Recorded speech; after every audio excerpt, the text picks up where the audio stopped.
السلام علیکم ورحمۃ اللہ وبرکاتہ. دس از یور فرینڈ ارشاد حجازی.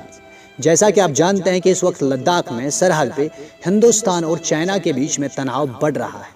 کچھ لوگ میمز بنا کر خوش ہو رہے ہیں تو کچھ لوگ مذاق اڑا کر خوش ہو رہے ہیں. یقین مانیے تو انسانی زندگی خوبصورت ہونے کے ساتھ ساتھ بے حد قیمتی بھی ہے، اور جنگیں صرف اور صرف بربادی لے کے آتی ہیں.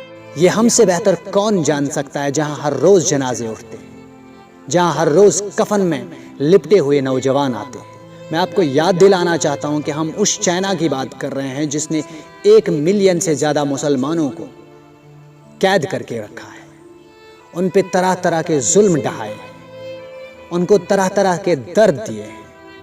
وہاں پہ کلام پاک پہ پابندی لگی ہوئی ہے، روزہ رکھنے پہ بھی پابندی لگی ہوئی ہے. کسی ظالم کا ساتھ دے کر اپنے لیے انصاف ڈھونڈنے کو ظلم ہی کہتے ہیں، اسے آپ کبھی انصاف نہیں کہہ سکتے. یہ وہی چائنا ہے جس نے اتنے درد ان مسلمانوں کو دیے ہیں کہ ان کی گونج اور پکار ہمارے کانوں تک بھی نہیں پہنچ سکی.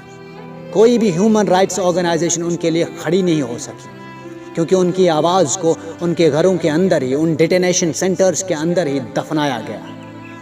کرونا وائرس کے آؤٹ بریک میں جہاں پہ ہزاروں قیدیوں کو الگ الگ ملکوں میں، الگ الگ دیشوں میں چھوڑ دیا گیا، رہا کر دیا گیا، لیکن ان چائنیز مسلمانوں کے نصیب میں یہ رہائی بھی نہیں تھی.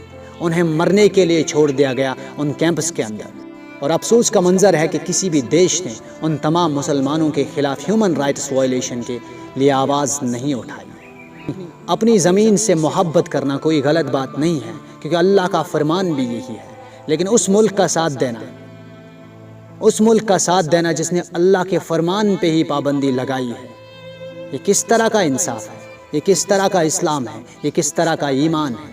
یہ میری سمجھ میں تو نہیں آ رہا ہے. چائنا ایک ایسا ظالم ملک ہے، ایک ایسا ظالم دیش ہے جس نے اسلام کو برباد کرنے کے لیے ہر سو کوشش کری ہے، ایمان کو ختم کرنے کے لیے ہر طرح کی کوشش کری ہے، اسلام کے نظام کو ہٹانے کے لیے ہر طرح کے چالیں چلی ہے، قرآن کو ختم کرنے کی ہر طرح کی سازشیں کی ہیں. اور آج اگر ہم اس ظالم سے اپنے انصاف کی تلقین کرتے ہیں یا پھر امید رکھتے ہیں تو ہم سے بڑا منافق کون ہو سکتا ہے؟